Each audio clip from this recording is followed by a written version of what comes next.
Et si un discours vieux de presque 10 ans détenait les clés pour comprendre un peu le monde d'aujourd'hui?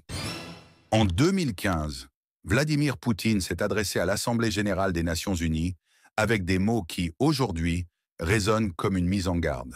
À l'époque, ce discours a été largement ignoré, mais il semble avoir anticipé bien des tensions actuelles. Voyons ce qu'il disait vraiment. Au cœur de son intervention, l'idée d'un ordre mondial multipolaire. Poutine a insisté sur l'importance de respecter la souveraineté de chaque nation. Il a critiqué sévèrement les interventions militaires de certains pays occidentaux qu'il accusait de provoquer des instabilités graves, voire de nourrir le terrorisme international. À l'époque, ces mots ont été balayés, mais aujourd'hui, ils prennent un tout autre sens, que ce soit la guerre en Ukraine, les crises au Moyen-Orient ou les tensions avec l'OTAN. Son discours reflète des enjeux qui façonnent encore notre monde. Était-il visionnaire ou simplement un acteur majeur d'un système qu'il dénonçait lui-même? Monsieur le Président, Monsieur le Secrétaire général, Mesdames et Messieurs les chefs d'État et de gouvernement, Mesdames et Messieurs, le 70e anniversaire de l'Organisation des Nations Unies est une occasion opportune pour évoquer le passé, mais aussi pour réfléchir à notre avenir commun. En 1945, les pays vainqueurs du nazisme ont uni leurs efforts pour poser des fondements solides à l'ordre mondial de l'après-guerre. Je rappellerai que c'est dans mon pays, en Crimée, à Yalta, que se sont réunis les dirigeants de la coalition anti-hitlérienne pour décider de la création de l'ONU et des principes régissant les relations entre les États. Le système de Yalta est donc né d'énormes souffrances. Il incarne le prix payé par des millions de gens qui ont perdu la vie pendant la guerre, deux guerres mondiales même qui ont ravagé la planète au XXe siècle. Et soyons ici objectifs, c'est ce système qui a aidé l'humanité à traverser des événements turbulents ensuite, parfois dramatiques, et qui a préservé le monde de bouleversements plus grands encore. L'Organisation des Nations Unies est sans pareil pour ce qui est de sa légitimité, de sa représentativité et de son universalité. Or, ces derniers temps, l'ONU se trouve de plus en plus souvent critiquée parce qu'elle manquerait d'efficacité et parce que les décisions prises se feraient sur des contradictions insurmontables, notamment parmi les membres du Conseil de sécurité. Je veux cependant remarquer que les différends au sein de l'ONU ont toujours existé tout au long de ces 70 ans d'existence et que toujours a été appliqué le droit de veto auquel ont eu recours les États-Unis, le Royaume-Uni, la France, la Chine, l'Union soviétique et la Russie. C'est quelque chose de tout à fait naturel pour une organisation à ce point multidimensionnelle et représentative. À la création de l'ONU, personne ne comptait qu'il y aurait toujours unanimité dans cette enceinte. En revanche, la raison de l'organisation consiste à rechercher et élaborer des compromis, sa force résultant de l'effort de conciliation des opinions et des points de vue différents. Les décisions qui sont discutées au sein des Nations Unies sont acceptées sous forme de résolutions ou ne le sont pas. Comme le disent les diplomates, ces décisions passent ou ne passent pas. Et toute action ensuite de tout État visant à contourner cette pratique est illégitime, contraire à la Charte des Nations Unies et va à l'encontre du droit international. Nous savons tous qu'après la fin de la guerre froide, nous le savons tous, il y a eu plus qu'un centre de domination dans le monde entier. Et ceux qui se trouvaient au sommet de la pyramide ont été tentés de penser, puisque nous sommes aussi forts et exceptionnels, personne ne sait mieux que nous ce qui est possible, ce qu'il faut faire. Et par conséquent, il n'y a plus à compter, il n'y a plus à prendre en compte les Nations Unies, puisqu'il arrive de toute façon très souvent que cette organisation gêne et ne fasse que mettre des bâtons dans les roues au lieu d'adopter des décisions afin de légitimer les actes nécessaires. Des rumeurs ont surgi alors disant que l'organisation, dans la forme sous laquelle elle avait été créée, avait déjà rempli sa mission historique et était devenue obsolète. Naturellement, le monde change et l'ONU doit aussi s'adapter à cette transformation. La Russie est prête à contribuer à cet effort avec ses partenaires sur la base d'un large consensus, mais nous considérons comme étant extrêmement dangereuses les tentatives qui visent à ébranler l'autorité et la légitimité des Nations Unies. Cela risque de conduire à l'effondrement de toute l'architecture des relations internationales et dans ce cas, il ne resterait plus aucune règle sinon la droit du plus fort. Ce serait un monde dans lequel l'égoïsme se substituerait au travail d'équipe, un monde dans lequel il y aurait de plus en plus d'oppression et de moins en moins d'égalité des droits, de démocratie réelle et de liberté, un monde dans lequel au lieu d'États véritablement indépendants, existeraient des régimes qui, de facto, seraient des protectorats et des territoires contrôlés de l'extérieur. Alors, comment définir la souveraineté nationale dont mes collègues ont déjà parlé? C'est avant tout la question de la liberté. Liberté de choix, liberté de choisir son destin pour chaque individu, pour chaque peuple et pour chaque État. Et d'ailleurs, chers collègues, dans cette même ligne se pose aussi la question de la légitimité étatique. Il ne faut pas ici jouer avec les mots. Chaque terme de droit international, chaque dossier international doit être clair, transparent et se fonder sur des critères qui sont compris de manière uniforme. Nous sommes tous différents. Et c'est là quelque chose qu'il faut respecter. Personne n'est obligé de s'adapter à un mode de développement unique qui serait reconnu une fois pour toutes par quelqu'un comme étant le seul valable. Nous devons tous garder présent à l'esprit le passé. Ainsi, il faut se souvenir de l'histoire de l'Union soviétique. Lorsque l'on exporte des expériences sociales, lorsque l'on exporte ses propres clichés idéologiques pour obtenir des changements dans tel ou tel pays, on débouche très souvent sur des conséquences dramatiques et sur un recul plutôt qu'au progrès. Cependant, on a l'impression que certains préfèrent répéter les fautes des autres plutôt que d'en tirer les leçons. Aujourd'hui, il s'agit de l'exportation des soi-disant révolutions démocratiques, une exportation qui se poursuit. Il suffit de voir de plus près ce qui se passe au Proche-Orient et en Afrique du Nord, dont aussi ont parlé les intervenants précédents. Naturellement, dans ces régions, des problèmes se posent sur le plan de l'ordre politique et social et les populations, les gens souhaitaient un changement. Mais que s'est-il passé en réalité? L'intervention agressive extérieure n'a guère débouché à des réformes des institutions de l'État. Le mode de vie tout entier a été anéanti et plutôt que le triomphe de la démocratie et du progrès, on a pu voir la pauvreté, la violence et la catastrophe sociale.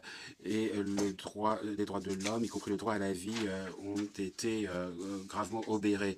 On a envie de demander à ceux qui sont à l'origine de tout cela, est-ce que vous prenez au moins conscience de ce que vous avez fait?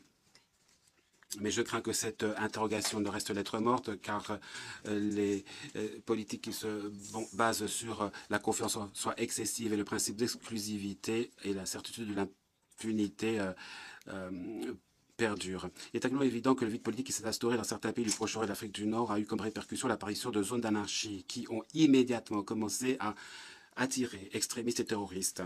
Des dizaines de milliers de terroristes sont déjà venus combattre sous les drapeaux de ce qu'on appelle l'État islamique, avec parmi eux d'anciens soldats irakiens qui, en 2003, se sont trouvés à la rue à la suite de l'invasion militaire en Irak.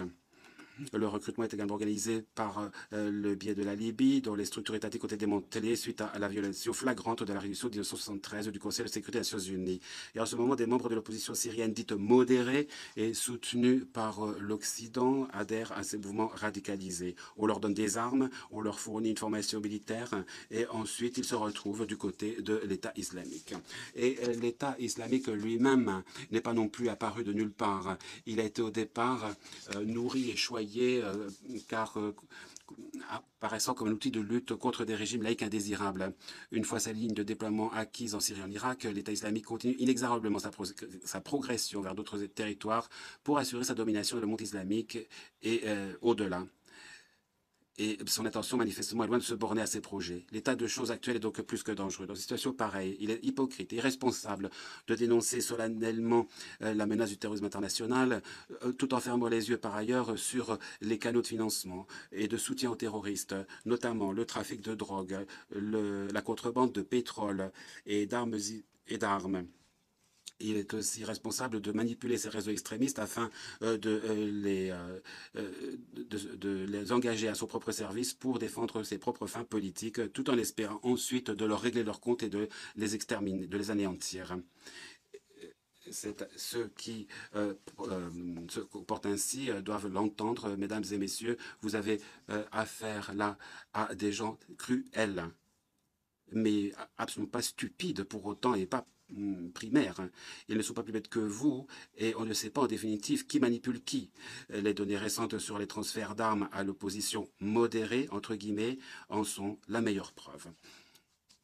Nous considérons que toute tentative de flirter avec les terroristes ou voire de les armer est une approche myope qui risque de provoquer l'incendie et de faire déborder la menace terroriste qui pourrait se propager à de nouvelles régions de la planète. D'autant plus que dans les camps d'entraînement de l'État islamique se retrouvent des combattants en provenance d'un peu partout, y compris de pays européens. Malheureusement, et je le dis très clairement, la Russie ne fait pas exception sur ce plan. Nous ne devons pas tolérer que les criminels qui ont déjà flairé le sang puissent ensuite revenir chez eux et y continuer leur œuvre sinistre. Nous ne souhaitons pas que cela se passe ainsi et je crois que personne ne souhaite que cela se passe ainsi. La Russie s'est toujours prononcée de manière ferme et conséquente contre le terrorisme en toutes ses formes. Aujourd'hui, nous apportons un soutien militaire et technique à l'Irak, à la Syrie et à d'autres pays de la région qui mènent le combat contre les groupements terroristes. Nous pensons que c'est une grave erreur que de refuser de coopérer avec les autorités et l'armée gouvernementale syrienne, alors qu'ils font preuve de beaucoup de courage en affrontant la terreur. Il faut aussi reconnaître qu'il n'y a plus personne d'autre en Russie qui mène le combat contre l'État islamique et autres organisations terroristes, sinon l'armée gouvernementale du président Assad. Nous savons les problèmes de la région, nous savons ses contradictions, mais il faut partir de ces réalités. Chers collègues, je dois aussi souligner que cette approche honnête et directe a été récemment utilisée comme un prétexte pour accuser la Russie de faire montre d'une ambition croissante, comme si ceux qui le disaient n'avaient pas eux-mêmes certaines ambitions. De fait, il ne s'agit pas ici des ambitions de la Russie, chers collègues, mais du fait qu'on ne peut tolérer la situation qui est en train de se développer dans le monde. Dans la réalité, nous proposons de suivre les valeurs et les intérêts communs et non pas de nous inspirer d'ambitions quelconques et de unir nos efforts sur la base du droit international pour résoudre les problèmes qui se posent et pour créer une véritable coalition à portée mondiale contre le terrorisme, contre le IEL et qui pourra rallier les forces prêtes à agir comme on l'a fait contre le nazisme. Et naturellement, les pays musulmans sont des éléments clés de cette coalition, car non seulement l'État islamique représente pour une menace directe, mais bien au-delà, par leurs crimes sanglants, les terroristes profanent l'une des plus grandes religions qui soit, l'islam. Les idéologues des combattants islamiques se moquent de l'islam, le dénaturent, le privent de ses valeurs humanistes. Je voudrais aussi également cette question pour lancer un appel aux maîtres spirituel du monde musulman. Plus que jamais aujourd'hui, nous avons besoin de votre autorité, de votre prêche pour prévenir les inconscients, la démarche inconsciente de ceux qu'on essaie de recruter, mais aussi pour essayer de venir en aide à ceux qui ont été dupés, qui, à suite de différentes circonstances, se sont retrouvés dans les rangs des terroristes. Il faut les aider à revenir à la vie normale, à déposer les armes et à mettre fin à leur lutte fratricide. Dans quelques jours, le Conseil de sécurité la Russie plutôt, va présider une réunion du Conseil de sécurité au niveau ministériel qui sera consacrée à l'analyse en profondeur des menaces qui existent dans l'espace du Proche-Orient. L'idée est avant tout de discuter d'une nouvelle résolution visant à coordonner les démarches de toutes les forces qui font face à l'État islamique et à d'autres structures terroristes. Je le répète, une telle coordination doit se fonder sur le respect des principes inscrits dans la Charte des Nations Unies. Nous comptons que la communauté internationale saura élaborer une stratégie globale de stabilisation politique et de redressement social et économique du Moyen-Orient. Alors, mesdames et messieurs, il ne sera plus nécessaire de construire des camps pour accueillir les réfugiés. Aujourd'hui, les personnes forcées de quitter leur pays d'origine déferlent sur les pays voisins d'abord et ensuite sur l'Europe. Et l'on compte déjà par centaines de milliers et bientôt par millions ces réfugiés. Il s'agit là d'une nouvelle et tragique grande vague de migration et une leçon pénible à tirer, notamment pour les Européens. Je voudrais souligner que les réfugiés, sans aucun doute, ont besoin de compassion et de soutien. Mais pour venir à bout de ce problème, il y a d'autres remèdes que de rétablir les structures de l'État là où elles ont été anéanties, ceci par le renforcement des institutions étatiques encore intactes ou en cours de reconstitution, grâce aussi à la fourniture d'une assistance militaire, économique et matérielle aux pays en difficulté et naturellement par une assistance apportée aux personnes qui, malgré les épreuves, ne quittent pas leur pays. Il va de soi que toute assistance apporté aux États souverains ne doit pas leur être imposé, mais doit être proposé en pleine conformité avec la Charte des Nations Unies. En d'autres termes, tout ce qui est fait, tout ce qui sera fait, doit l'être conformément aux normes du droit international et doit être approuvé et appuyé par l'ONU, Organisation universelle. Tout ce qui va à l'encontre de la Charte des Nations Unies doit être rejeté. Et avant cela, il est essentiel, je crois, de procéder à la reconstitution des structures étatiques en Libye. Il faut soutenir le nouveau gouvernement en Irak et accorder tout l'appui nécessaire au gouvernement légitime de la Syrie. Chers collègues, le maintien de la paix et de la stabilité au niveau régional et mondial reste la priorité essentielle de la communauté internationale avec à sa tête les Nations Unies. Il faut ici créer un espace commun de sécurité égal et indivisible, de sécurité qui s'appliquerait à tout le monde plutôt que de favoriser un cercle restreint. C'est vrai que la tâche sera difficile et longue, mais nous n'avons pas le choix. Cependant, la mentalité de bloc du temps de la guerre froide et le désir d'explorer de nouveaux espaces géopolitiques dominent toujours l'esprit de certains. Le premier pas était de poursuivre l'élargissement de l'OTAN et l'infrastructure militaire de l'Alliance. Ensuite, il a été proposé au pays de l'ex-URSS un faux dilemme de choisir son camp entre l'Orient et l'Occident.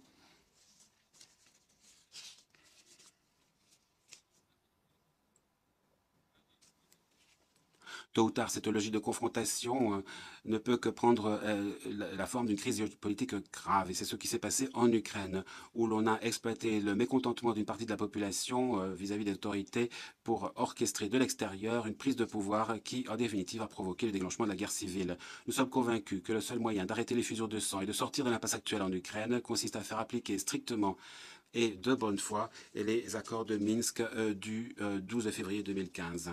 Il est inutile, il est vain de faire appel aux menaces et aux armes pour assurer l'intégrité de l'Ukraine. Ce qu'il faut faire, c'est prendre en compte les intérêts et les droits de la population du Donbass, respecter leurs choix, et comme cela est prévu par les accords de Minsk, il faut les impliquer dans le processus décisionnel. Cela représente un gage du développement ultérieur de l'Ukraine en tant qu'État civilisé, et ce serait la pierre angulaire essentielle de la création d'un espace commun de sécurité et de coopération économique en Europe et en Asie. Mesdames et messieurs, ce n'est pas par hasard que je mentionnais à cet instant l'espace commun de coopération économique.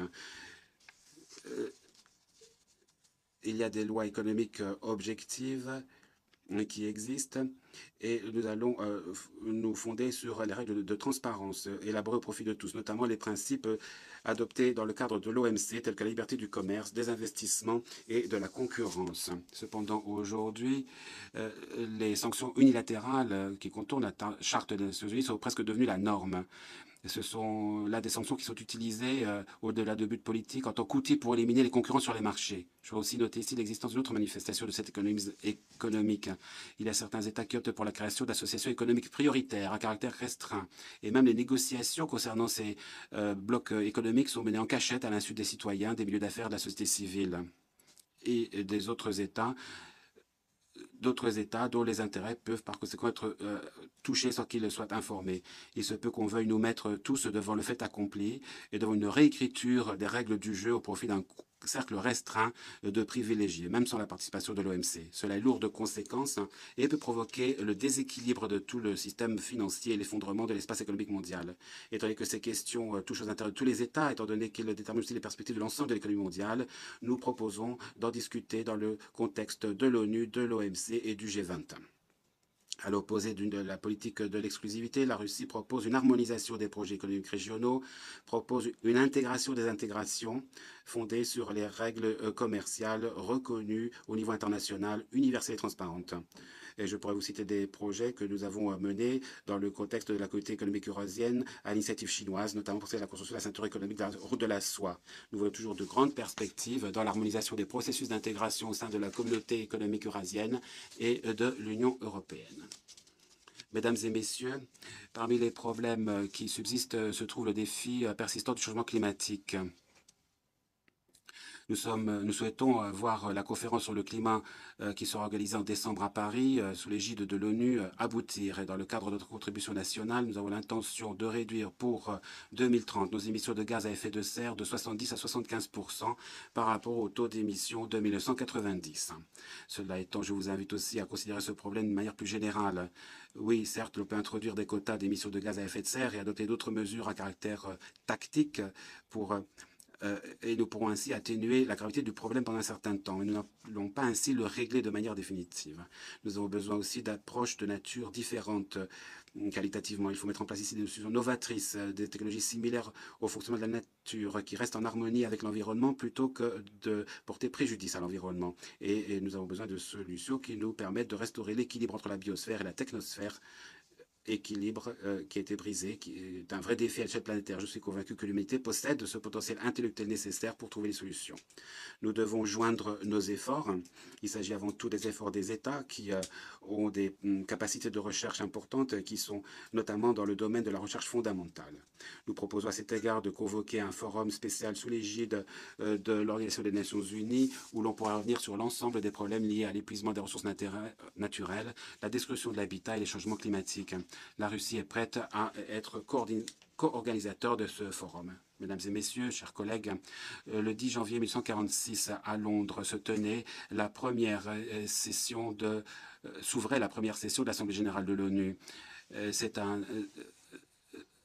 le président de la commission préparatoire, un diplomate colombien, M. Zuleta Angel, qui a ouvert la séance et a dit quelque chose qui, à mon avis, reste pertinent. Il a évoqué la bonne volonté, l'esprit de coopération et a rejeté l'intrigue. Ces mots résonnent aujourd'hui encore à nos oreilles comme un conseil à écouter. La Russie croit dans l'immense potentiel de l'Organisation des Nations Unies qui doivent nous aider à éviter une nouvelle confrontation mondiale et à mettre en place une coopération stratégique. Ensemble, avec d'autres pays, nous allons travailler de manière cohérente au renforcement du rôle central et coordinateur de l'ONU. Je suis persuadé que nous sommes à même d'assurer la stabilité et la sécurité dans le monde et que nous pouvons créer des conditions propices pour le développement de tous les États et de tous les peuples. Je vous remercie de votre attention. Poutine a également questionné le rôle des Nations Unies. Sont-elles encore capables de garantir une vraie coopération mondiale? Ces paroles nous forcent à réfléchir à ce que nous attendons de la diplomatie internationale. Et vous, comment percevez-vous ce discours aujourd'hui? Partagez votre avis dans les commentaires et restez connectés pour des analyses qui éclairent l'actualité. Abonnez-vous et activez la cloche pour ne rien manquer.